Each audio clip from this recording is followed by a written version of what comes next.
ഓം നമോ ഭഗവതേ വാസുദേവായ. പ്രിയ സജ്ജനങ്ങളെ എല്ലാവർക്കും നമസ്കാരം.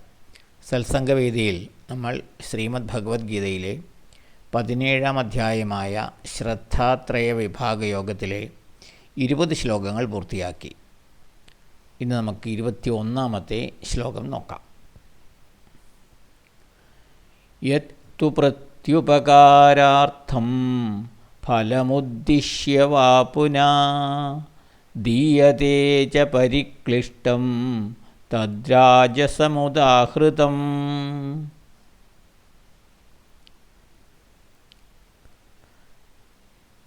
ഇതിലെ 4-ാമത്തെ വരി തദ് രാജസമുദാഹൃതം എന്നും ഉണ്ട്. ചില പുസ്തകങ്ങളിൽ തദ്ദാനം രാജസം സ്മൃതം എന്നുമുണ്ട്. രണ്ടും ഒരേ അർത്ഥം തന്നെയാണ്. പ്രത്യുപകാരാർത്ഥം, പ്രത്യുപകാരം പ്രതീക്ഷിച്ചോ, ഫലം ഉദ്ദിശ്യ വാപുന, ഫലം ലഭിക്കണം എന്ന ഉദ്ദേശത്തോടുകൂടിയോ അഥവാ സ്വാർത്ഥ ലാഭത്തെ ഉദ്ദേശിച്ചോ, പരിക്ലിഷ്ടം ച, വളരെ ക്ലേശിച്ച്, അതായത് താല്പര്യമില്ലാതെ, യത് തു ദീയതേ തത്, എന്ത് ദാനം ചെയ്യുന്നുവോ അത്, അഥവാ അങ്ങനെ കൊടുക്കപ്പെടുന്ന ദാനം, രാജസം ഉദാഹൃതം, രാജസത്തിന് ഉദാഹരണമാണ്, അഥവാ രാജസം സ്മൃതം, രാജസം എന്ന് അതിനെ വിളിക്കാം. അപ്പോൾ ദാനം താമസികവും രാജസികവും സാത്വികവുമായ ദാനങ്ങളെ പറ്റിയാണ് ഭഗവാൻ പറഞ്ഞുകൊണ്ടിരിക്കുന്നത്. സാത്വികമായ ദാനത്തെ പറ്റിയാണ് കഴിഞ്ഞ ശ്ലോകത്തിൽ പറഞ്ഞത്. ഇതിൽ രാജസികമായ ദാനത്തെ പറ്റിയാണ് പറയുന്നത്. പ്രത്യുപകാരം പ്രതീക്ഷിച്ചോ, സ്വാർത്ഥലാഭത്തെ ഉദ്ദേശിച്ചോ, അതായത് ഈ ചെയ്യുന്ന ദാനം കൊണ്ട് ഫലം തിരിച്ചെന്തെങ്കിലും ലാഭമുണ്ടാകണമെന്ന ഉദ്ദേശത്തോടു കൂടിയോ, താല്പര്യമില്ലെങ്കിലും വളരെ വിഷമിച്ച് ചെയ്യുകയോ ചെയ്യുന്ന ദാനം രാജസത്തിന് ഉദാഹരണമാണ്, അഥവാ അത്തരത്തിലുള്ള ദാനം രാജസികമാണ് എന്ന് പറയണം. ഇതാണ് ഭഗവാൻ പറയുന്നത്.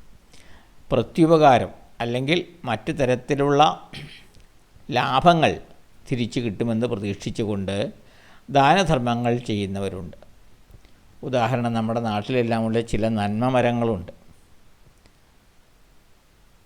അവർ ഈ നന്മകൾ ചെയ്യുന്നത് ഇത് താൻ ചെയ്യേണ്ടതാണ്, തൻ്റെ കടമയാണ് എന്ന ചിന്ത കൊണ്ടൊന്നുമല്ല. അതിൽ നിന്നും അവർക്ക് പേരും പ്രശസ്തിയും ഉണ്ടാവുക, അല്ലെങ്കിൽ മറ്റെവിടെ നിന്നെങ്കിലുമൊക്കെ അവർക്ക് ഈ ദാനം ചെയ്യുന്നതിലേക്ക്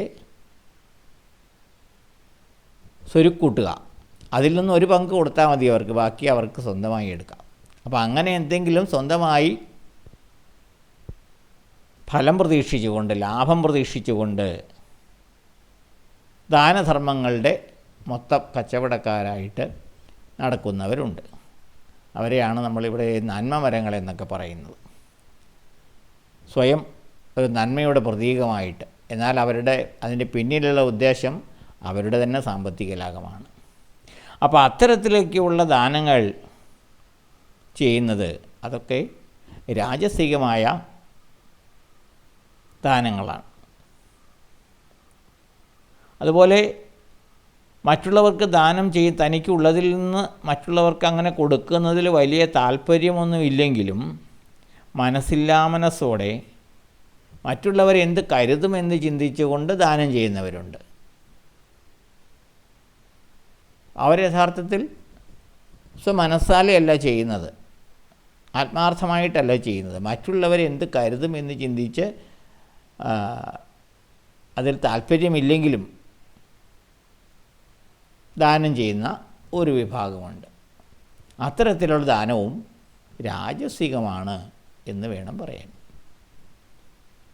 അങ്ങനെയുള്ളവരെ തങ്ങൾ ഈ ദാനം ചെയ്യുന്ന അതിൽ നിന്നും ഉണ്ടാകുന്ന ആ താൽക്കാലികമായ നഷ്ടത്തിൽ ശരിക്കും അവർ ദുഃഖിക്കുകയാണ് ചെയ്യുന്നത്. എങ്കിലും മറ്റുള്ളവരെന്ത് കരുതുമെന്ന് വിചാരിച്ച് വളരെ ക്ലേശപ്പെട്ട് കൊടുക്കുന്നവർ. അതുപോലെ ചില മേലധികാരികൾ, തൊഴിൽ ഉടമകൾ, ഇവർ തങ്ങളുടെ തൊഴിലാളികൾക്ക്, കൂടെ പ്രവർത്തിക്കുന്നവർക്ക് ദാനങ്ങൾ അല്ല ഉപഹാരങ്ങളെല്ലാം കൊടുക്കാറുണ്ട്. അതും ഈ പറയുന്നത് പോലെ ഒരു ദാനം എന്നുള്ള അതിൽ പെടുത്താൻ സാധിക്കുന്നതല്ല ശരിക്കും.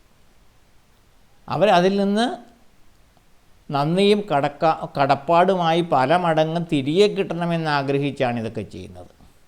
തങ്ങൾ ഈ കൊടുക്കുന്നതിന് പകരമായി നന്ദിയും കടപ്പാടും തങ്ങളോടുണ്ടാകണം എന്ന ചിന്തയോടെയാണ് ഈ ഉപഹാരങ്ങൾ കൊടുക്കുന്നത്.